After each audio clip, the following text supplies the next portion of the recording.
my stepfather passed this week, and it's got me thinking. First of all, I'm fine. I don't mean it like it doesn't matter. I just mean it like I'm fine. My stepfather was 99 years old. He made it to his 99th birthday. But I'm also noticing that my grief in and around this one is a bit different. And at first I was kind of attributing it to the idea that maybe it's because he's a step-parent, you know? He came into my life on the heels of my parents' divorce. And so he's been my step-parent for basically 40 years. Long time. And I guess I thought I'd feel more at his passing than I currently am. But also, he and I did have a very contentious relationship for sure at times. However, for those of you that are new to Comedy Centered, what I'm usually talking about is neurodivergence and the fact that I'm late diagnosis, neurodivergence, attention deficit disorder, and CPTSD. Now, my brother is also neurodivergent. In the 80s, they didn't really diagnose a lot of this stuff. He was a lot different than all the other kids. That was very plain, very clear, right? I was able to mask, that's a term we use a lot when we're talking about neurodivergence, right? And if you haven't heard that term before, masking or putting on a mask is kind of like what it sounds.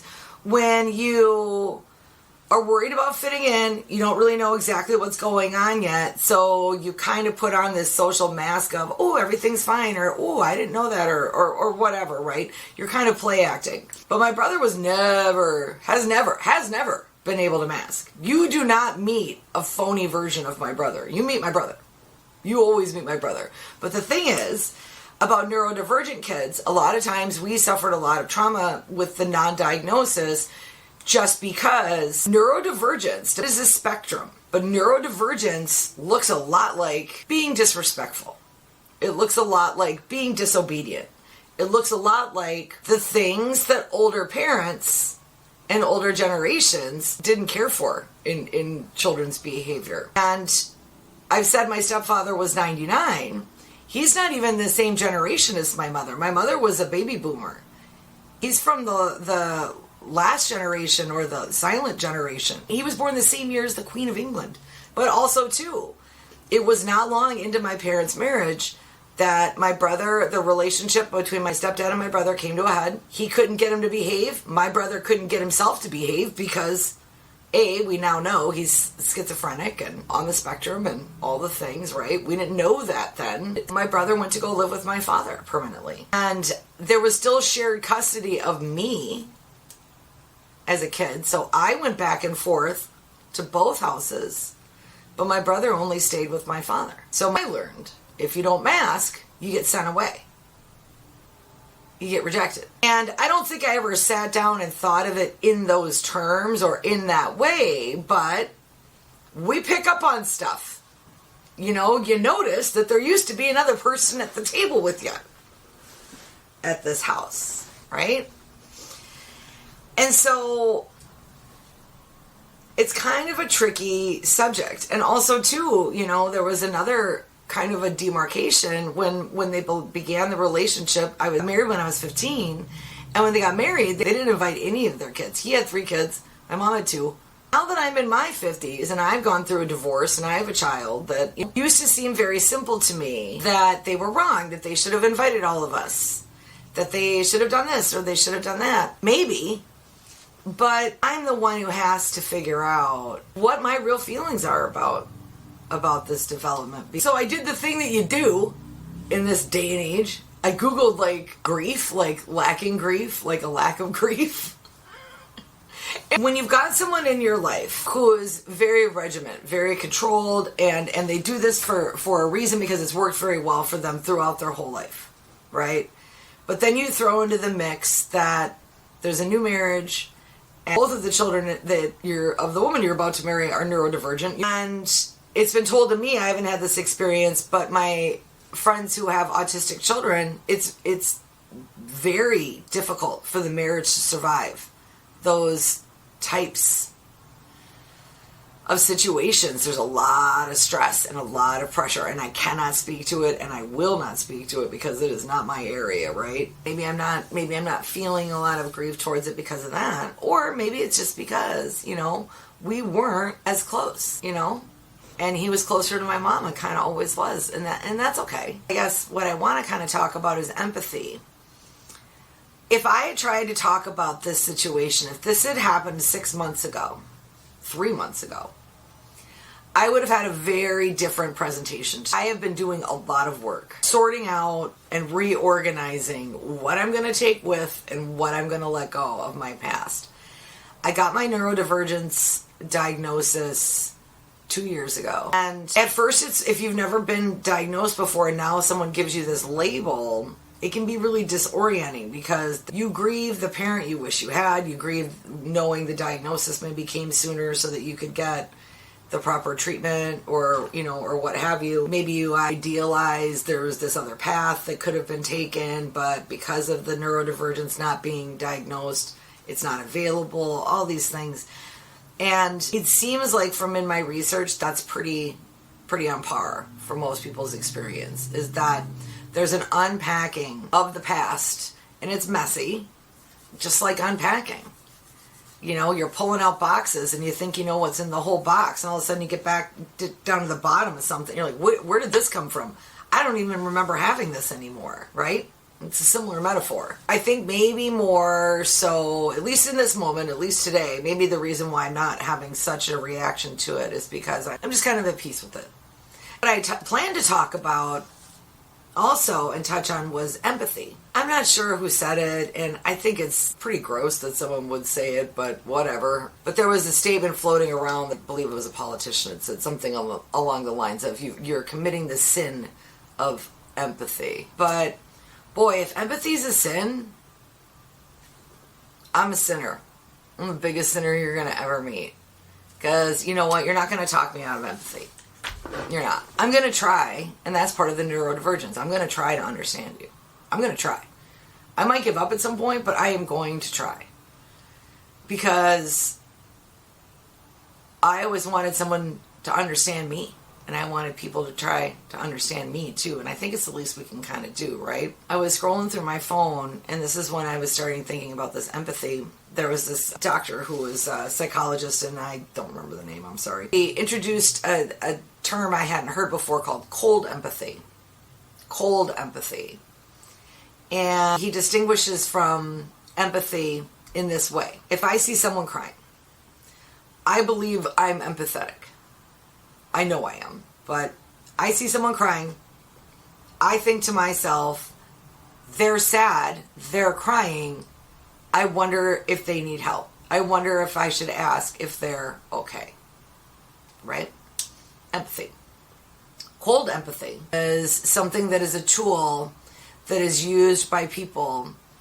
Empathy, kind of like most psychological factors and biological factors, that moves on a sliding scale. Some people are super over the top empathetic. Like they will cry if any animals die or any plants die or anybody's hurt. Like they are distraught by anything like that. The empathy is so real. Little kids are like that. Their hearts are so big, right? And then you can have people that have very little. It doesn't mean they have none necessarily, but they have very little, just as someone might have a lot, right? And terms get bantered around quite a bit. Narcissist, DSM, NPD, blah, blah, blah. Like, I get it, right? But what I'm talking about is, we all know people that are not super empathetic. If something bad happens to you, that's not the person you would necessarily turn to, because they'd be like, well, serves you right. Right? Cold empathy, though, is different than non-empathy or lack of empathy or hyper-empathy. Cold empathy is seeing that someone is sad, equating that with that person being vulnerable, and then calculating to themselves how they can benefit from that. They can actually see the emotions.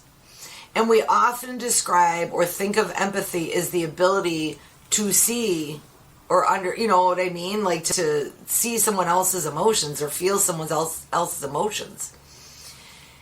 It's very difficult to tell the difference.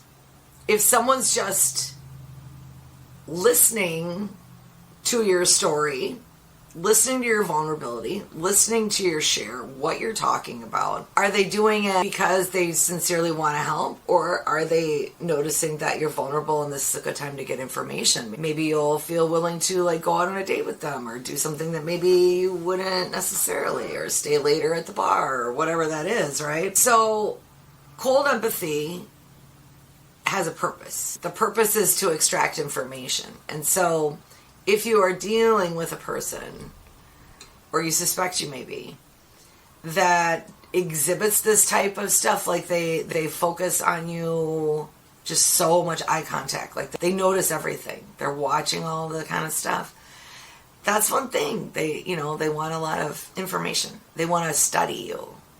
And it can feel a lot like love when someone's so interested in you and studying you, and they want to know where you are all the time and what you're doing all the time. Like, whoa, wow, they really, really like me.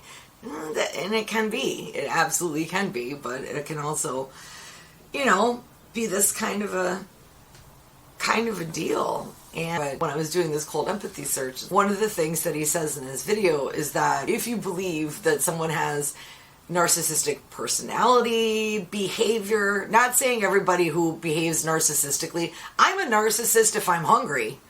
Get out of my way. It's team me. You know what I mean? Like he said, do not offer them advice. Don't reject their advice if they offer it to you. Just go, okay, okay. Like that. Don't reject their advice. That will antagonize them, because they will feel that, you think you're smarter than them and you don't need their advice. And then they get all like, well, I guess I won't give you my advice, right? But they also they say do not offer to help them, and do not give them your advice either, because then that will send the message to them that they're in need of assistance, which they aren't, and that they asked for your help and they certainly didn't, and they certainly don't need your advice, right? And so when he was making that analogy, I was like, yeah, that's also my stepdad too. Yeah. And as a lot of people say, he was of a different generation. Yeah, he was of 2 generations ago from me, so I'll give it with that. But then we never, in grief and dying and people passing on and whatever, you never really get the reboot. You never really get to sign off probably the way they do in movies, right? And often you're not going to get the deathbed confession, I was so wrong, I should have been nicer, I should have been kinder, all that kind of stuff. These are all fantasies, at least for me, that I cooked up in childhood, If you've ever seen the movie around Christmas time, A Christmas Story, Ralphie gets in trouble. He has this fantasy, this dream that, he'd get poisoned by the soap his mom makes him eat for saying bad words, and then he'd be blind, and then they'd all really feel bad. Then they'd all feel terrible. And, that's where some of these things kind of operate from, because, like I said, that relationship began when I was in, junior high and adolescence and that. So, okay, I'm going to catch up on the chat there. I felt this way in my last work relationship. It was hard to move on. Yeah. Speaking of work relationships, too, this is something else, and I probably should do another video just on specifically work, when you've got a toxic work relationship like this that maybe you suspect. But there's this guy, and I think it's called Diary of a CEO, I think is the name of the channel, on TikTok or wherever you get your stuff, TikTok or YouTube. But Diary of a CEO, I think it is, and they had this guy on there, and big wig, right? And he was talking very frankly about the fact that on more than one occasion, he has had a sociopath working for him, or he's had to work alongside one, or he's actually had to report to one. And this is the guy who's CEO, right? So we kind of figured out how to navigate around him, and I think it's brilliant. What he said you do is, every time the person at your work, you do anything for them, the tiniest thing. Anything you say, any conversation you have, even as simple as you're in a meeting and you hand them a bottle of water, you hand them a Diet Coke. Here you go, here's a Diet Coke. Afterwards you send them an email, hey, I'm glad I was able to get that Diet Coke for you. I will see you in the meeting at the second, or I will or follow up on whatever that meeting point is. His strategy essentially is this. You want to convey the message to the person that you think is maybe a rival to you, maybe has some darkness to it, maybe this is not a friendly work relationship. Everything. Every time you talk to them, there's an email about it. And you send it to them. You send them an email. Because that sends the message, whenever I interact with this person, or whenever I talk about something with this person, it's getting documented. They don't like that. They like studying others. They are very uncomfortable when you start studying them. Very uncomfortable. And it's a very professional way to flip it. Because if they want to go to your boss, it's like, I was just being communicative. What are they going to say? I said I wanted to get him. I said I was glad I could get him that Diet Coke and I'd see him next Tuesday. But document everything you do for them. They keep score. These are the scorekeepers. These are the people that tally. I did something for you. Now you do something for me. And they keep a list in their minds, right? They've got a little book. They write you down in their mind. And they're looking for a day to collect on that. Should they want to. Should they have need of it, right? But when you start assuming that posture, they start getting uncomfortable that you might do the same thing. Wait a minute. Are they keeping score? Are they checking like I do? I better watch this person. You know what? That person, I want to stay away from that person. I have a feeling I'm not going to get my needs met from them the way I want to. I get the feeling I'm not going to be able to influence them the way I want to. And so that's just a little, I thought that was a great idea. I like that trick. Because documentation. We've all heard it, CYA, cover your ass. But this way, it's a super professional way to do it. You're being really polite. And also there's a paper trail now. If they ever go and complain about you, it's like, I don't know why they're upset with me. All I do is send them super nice emails. They're crazy. I hope that helps. I know you said that you had to move on from that work relationship, so hopefully it does not happen again to you. And work relationships, that's the bear of it, because it's the relationship you can't get out of like that a lot of times. And if you do, the employer will be fine, but you'll be screwed. You'll be screwed if you do that to yourself. You know, like, if a boyfriend really makes you mad, or your girlfriend just, that's the last straw, you can break up with them in a weekend. You can get your stuff out of there. At least most of it. Work, it's hard to detangle from. So, yeah, my heart goes out to anybody who is dealing with that. I'm a stand-up comedian. I've been doing stand-up comedy and radio for almost 2 decades. I couldn't even tell you how many narcissists I've met. All of them. No, I haven't met all of them. I've met a lot. But you know what? Part of that's okay too, because, what are we supposed to do? Not have any ego? What are we not supposed to do? Think we're great? Come on. We all are. It's not a competition. It really isn't. But in a capitalistic society, and especially in a corporate environment, boy, like, let's all get along, team, let's go, everybody's a team player, blah, blah, blah. Sure it is. That's what we all say. That's what you say in the conference call. That's what in reality, no. Not in today's society. Everybody's in competition with everybody. And I hate to, make it that, but, it's real. And you have to protect yourself. I went on a first date a couple weeks ago, and I kind of felt like I was getting pumped too much for information. It was a lot of questions about me, and where are you, and what have you done, and this and that and the other thing. And I was like, I don't know anything about this person. I know me. And I feel like I'm getting pumped for info, right? So I started putting the question cannon, I was firing it back at him. And I noticed that there was always a deflection in the answer. Oh, well, I just moved. You said you just moved. What's that like? Oh, you said you have kids. I do. You said you have a kid too. How do you like that? It was always pushed back and put it back onto me. And I was like,